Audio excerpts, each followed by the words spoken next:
Halo guru kebanggaan Indonesia. Saat ini Anda berada di pelatihan menjadi guru yang mahir mengaplikasikan taksonomi Bloom. Di pelatihan ini akan dibahas mengenai cara menggunakan taksonomi Bloom dan strategi mengajar dengan menggunakan taksonomi Bloom. Materi pelatihan ini terbagi dalam 2 video dan di video bagian pertama kita akan bahas terlebih dahulu mengenai cara menggunakan taksonomi Bloom. Dalam merancang proses pembelajaran, pemilihan kata kerja kunci yang tepat memegang peranan penting dalam menjelaskan tujuan pembelajaran, kompetensi dasar, dan indikator pencapaian agar konsep materi tersampaikan secara efektif. Kata kerja kunci tersebut merupakan acuan bagi guru dalam menentukan kedalaman penyampaian materi. Apakah cukup memahami saja, mendemonstrasikan, menilai, dan sebagainya. Hal tersebut dapat lebih mudah jika menerapkan konsep taksonomi Bloom sebagai panduan ketika menentukan tujuan dalam suatu pembelajaran. Lalu, bagaimana cara menggunakan taksonomi Bloom dalam menyusun suatu rancangan proses pembelajaran? Langkah-langkah yang harus digunakan dalam menerapkan taksonomi Bloom adalah sebagai berikut. Pertama adalah tentukan tujuan pembelajaran. Dalam merumuskan tujuan pembelajaran, diusahakan harus memuat 4 hal yang biasa dikenal dengan singkatan ABCD.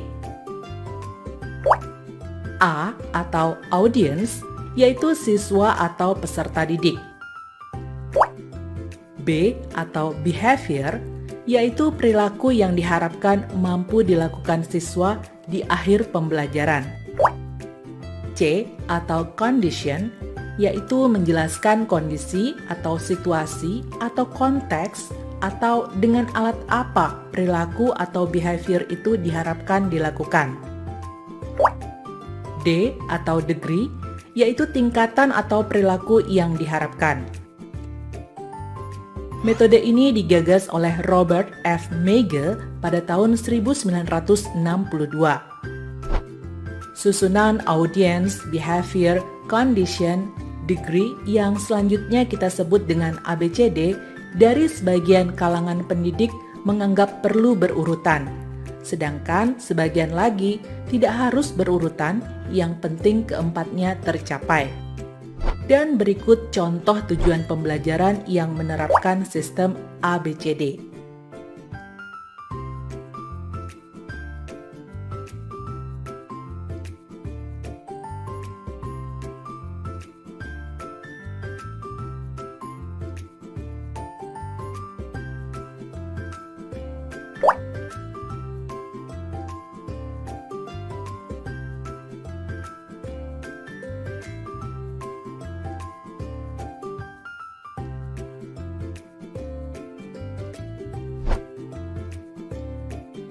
Kedua, tentukan kompetensi pembelajaran yang ingin dicapai. Kompetensi yang dimaksud adalah apakah peningkatan pengetahuan, kemampuan, atau perilaku. Dalam hal ini, perlu dipertimbangkan karakteristik mata pelajaran dan peserta didik. Yang ketiga, tentukan ranah kemampuan intelektual sesuai dengan kompetensi pembelajaran. Pada ranah kognitif, tentukan tingkatan taksonomi, apakah pada tingkatan mengingat, memahami, menerapkan, menganalisis, menilai, atau membuat. Pada ranah psikomotor, kategorikan apakah termasuk persepsi, kesiapan, reaksi yang diarahkan, reaksi natural atau mekanisme, adaptasi, reaksi yang kompleks, atau kreativitas. Sedangkan pada ranah afektif, kategorikan apakah termasuk penerimaan, responsif, nilai yang dianut atau nilai diri, organisasi, atau karakterisasi. Selanjutnya, gunakan kata kerja kunci yang sesuai untuk menjelaskan instruksi kedalaman materi baik pada tujuan pembelajaran, kompetensi dasar, dan indikator pencapaian. Sebagai tambahan, selanjutnya dengan mengacu pada roda kognitif Bloom, pilih media atau strategi pembelajaran yang sesuai. Pilihan media atau strategi pembelajaran ini dapat dilihat pada lingkaran terluar yang berwarna hijau.